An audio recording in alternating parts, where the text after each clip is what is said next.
अस्सलाम वालेकुम जी। आज हम 9th क्लास का एक नया टॉपिक पढ़ने लगे हैं, that is force and momentum. तो मैंने फोर्स और मोमेंटम को यहाँ पर ताल्लुक बना के वाज़ह करना है। आप लोगों ने पढ़ा था कि F बराबर होता है ma के, और आप सबने पढ़ा था कि P यानी मोमेंटम बराबर होता है mv के। समझ आ रही है? यानी आज के हमने आज के इस टॉपिक में फोर्स को हमने पढ़ा था ma होती है, और momentum P is equal to mv। इन दोनों का आपस में ताल्लुक बनाना है। इन दोनों का आपस में क्या बनाना है? ताल्लुक। समझ आ रही है? इन दोनों चीज़ों का आपस में ताल्लुक बनाने की आज हम कोशिश करेंगे और उस सिलसिले में एक डेरिवेशन करेंगे। सबसे पहले ध्यान दें, ये स्टार्टिंग का केस है अभी। ओके जी, तो हम फोर्स एंड मोमेंटम पढ़ने लगे थे। फोर्स एंड मोमेंटम हमारा 9th क्लास का एक बड़ा इंपॉर्टेंट टॉपिक है और इंपॉर्टेंट लॉन्ग क्वेश्चन भी है। बोर्ड में ऐसा लॉन्ग क्वेश्चन पूछा जाता है ये। अच्छा, इस टॉपिक में हमने फोर्स को हमने पढ़ा था F is equal to ma, और P यानी momentum P is equal to mv। इन दोनों का आपस में ताल्लुक बनाने की कोशिश करनी है। यहाँ पर अगर आप देखें तो मोमेंटम का हमने मतलब और फार्मूला पढ़ा था, momentum is equal to mass multiply by velocity, और मोमेंटम को P से ज़ाहिर करते हैं और मास मल्टीप्लाई बाय वेलोसिटी इसका फार्मूला है। ये आपने याद रखना है। अब जरा आगे देखें तो ये शुरू का केस है नंबर 1, और उसके बाद थोड़ा टाइम गुजरा और ये बॉल मूव करते करते रुड़कते आगे आ गई। शुरू में इसकी वेलोसिटी v आई थी यानी इनिशियल वेलोसिटी, और आखिर में इसकी वेलोसिटी बन गई vf यानी फाइनल वेलोसिटी। अब आपको पता है मूव करते हुए एक ही बॉल है तो मास सेम रहेगा, इसका भी मास है इसका भी मास है। ये एक ही बॉल है, बस शुरू में यहाँ पर पड़ी हुई थी और फिर मूव करते करते करते आगे आ गई। शुरू की इस बॉल की वेलोसिटी v आई यानी इनिशियल वेलोसिटी थी और फाइनल वेलोसिटी vf थी। अब मुझे बताएं कि शुरू में इस बॉल का मोमेंटम P क्या होगा? अभी आपने पढ़ा मोमेंटम होता है मास मल्टीप्लाई बाय वेलोसिटी। तो यहाँ पर आप देखिएगा मास का टोटल इनिशियल मोमेंटम निकालने लगा, यानी वो मोमेंटम जो इसके पास शुरू में था, टोटल इनिशियल मोमेंटम। अच्छा, अब आप लोगों ने मेरी दो बातें याद रखनी है। पहली बात, मोमेंटम को जाहिर करते हैं P से, तो टोटल इनिशियल मोमेंटम ही किससे आएगा? P से। अभी कौन सी बात हो रही है? इनिशियल। तो P के साथ छोटा सा क्या लग जाएगा? I, जिसका मतलब क्या होगा? Initial momentum. अच्छा, अब इनिशियल मोमेंटम आएगा मास m मल्टीप्लाई बाय वेलोसिटी, और वेलोसिटी क्या है? vi, तो बनेगा m मल्टीप्लाई बाय vi। अच्छा, अब हम ढूंढेंगे टोटल फाइनल मोमेंटम। क्या ढूंढेंगे? टोटल फाइनल मोमेंटम, यानी वो मोमेंटम जो इस बॉल के पास आखिरी वक्त में था। अब टोटल मोमेंटम को P से ज़ाहिर करते हैं, फाइनल की बात हो रही है तो साथ छोटा सा क्या लग जाएगा? f। चलें, और mass multiply by velocity, mass m ही था जबकि वेलोसिटी बन चुकी थी vf। ओके जी, अब आपने मेरी बात याद रखनी है। देखें, शुरू में मिसाल के तौर पर आपकी वेलोसिटी 10 थी, फिर हो गई 30। मान लेते हैं शुरू में आपकी वेलोसिटी 10 थी और बाद में कितनी हो गई? 30। मुझे बताएं कितना फर्क पड़ा? 10 से 30 हो गई, कितना फर्क पड़ा? तो बच्चे कहेंगे सर यहाँ पर फर्क पड़ा 20 का। तो मैं पूछूंगा ये फर्क का मतलब क्या होता है? चेंज। ये चेंज आपको कैसे पता चला? तो आप कहेंगे सर मैंने 30 में से 10 को निकाला तो मुझे पता चला कि चेंज कितना आया है? 20। यानी माइनस करके पता चला। और माइनस कैसे किया? जो 30 आखिर में थी फाइनल, उसमें से माइनस कर दिया, तो 10 शुरू में था इनिशियल। यानी फाइनल में से इनिशियल को माइनस कर दें तो क्या पता चल जाता है? चेंज। तो अगर मैं पूछूं कि इस बॉल के शुरू और आखिर में मोमेंटम में कितना चेंज आया, यानी मैं क्या पूछना चाह रहा हूँ आपसे? Change in momentum. अगर मैं आपसे ये पूछूं कि चेंज इन मोमेंटम कितना आया, तो आप कहेंगे सर चेंज के लिए मुझे फाइनल मोमेंटम में से इनिशियल मोमेंटम को क्या करना पड़ेगा? माइनस करना पड़ेगा। तो मैं फाइनल मोमेंटम में से माइनस कर दूंगा किसको? इनिशियल मोमेंटम को। क्या ढूंढने के लिए? चेंज ढूंढने के लिए। क्या ढूंढने के लिए? चेंज।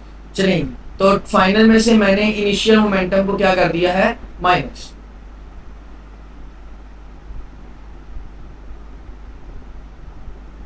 चलिए, अब आपने ना मेरी बात तवज्जो से सुननी है।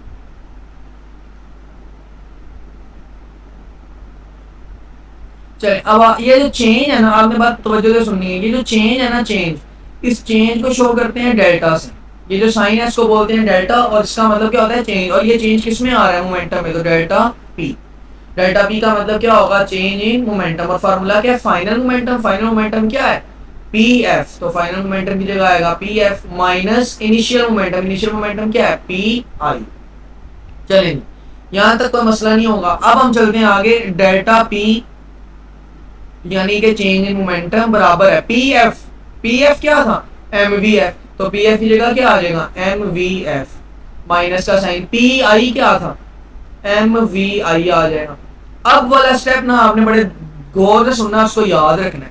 इस स्टेप में मैं लूंगा, मैं दोनों साइडों को डेल्टा पी को, बल्कि ना इससे पहले मैं आपको एक स्टेप करा देता हूँ। अच्छा यहाँ पर देखें जी, ये आपके पास क्या लिखा हुआ है डेल्टा पी, और ये क्या लिखा हुआ है ये भी लिखा है डेल्टा पी। डेल्टा पी किसके बराबर है पी एफ माइनस पी आई।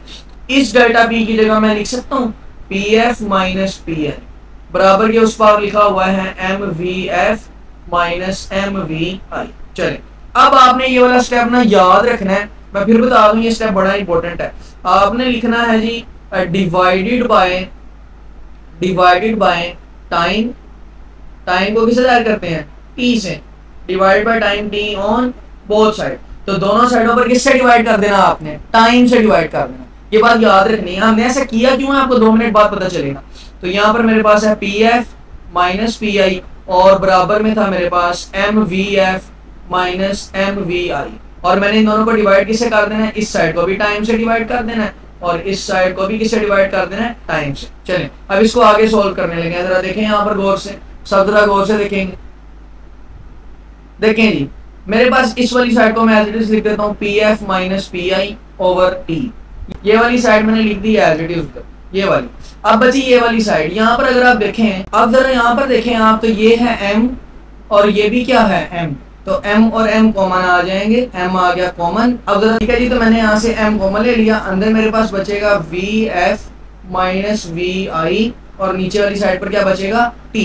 अब आप लोगों ने ध्यान से देखना है जो मैं आप लोगों के पास सर्कल करने लगा, ठीक है जी। इस साइड को देखें, इसको सिर्फ इतने से लाके को देखें, तो ये क्या बन रहा है V F minus V I over T. तो आपको याद होगा आपने पढ़ा था V F minus V I divide by T is equal to acceleration. ये किसका फार्मूला है एक्सेलरेशन का, यानी इस पूरे की जगह क्या लिख सकता हूँ एक्सेलरेशन। तो मैंने यहाँ पर इस पूरे की जगह नीचे क्या लिख दिया एक्सेलरेशन। इस साइड पर मेरे पास था m, ये बना एम ए, दूसरी साइड पर मेरे पास था P F minus P I divided by T. अब आप सबको एक और बात याद आई होगी कि सर ये फार्मूला तो देखा देखा लगता है, आपने तो मैं पढ़ाया था F is equal to M A. तो ये जो एम ए है असल में ये क्या है फोर्स, तो इधर मेरे पास आ जाएगा फोर्स, मैंने एम ए की जगह क्या पुट कर दिया फोर्स, और बाकी क्या बचा P F minus P I divided by T. अब अगर आप इस इक्वेशन को देखें जो आखिर में आपके पास बनी है, इस इक्वेशन का क्या मतलब बनता है। तो ये इक्वेशन आपको शो करती है कि देखिए फोर्स बराबर है, देखो जहां पर भी डिवाइड बाय टाइम आ जाए ना, जहां पर भी डिवाइड बाय टाइम आ जाए उसको क्या बोलते हैं रेट ऑफ, और पी एफ माइनस पी आई क्या है rate of change of momentum. P F minus P I rate of change of momentum है ना। जहां पर भी पी एफ माइनस पी आई, जहां पर भी ये आ जाए हमारे पास उसको बोलते हैं रेट। जहां पर भी डिवाइड बाय टाइम आ जाए, देखो यहाँ पर टाइम डिवाइड हो रहा है, तो जहां भी टाइम डिवाइड हो उसको बोलते हैं रेट ऑफ। और ये पी एफ माइनस पी आई क्या है, देखो ये लिखा है फाइनल माइनस इनिशियल, ये क्या है चेंज इन मोमेंटम, तो rate of change of momentum यानी मोमेंटम का रेट ऑफ चेंज।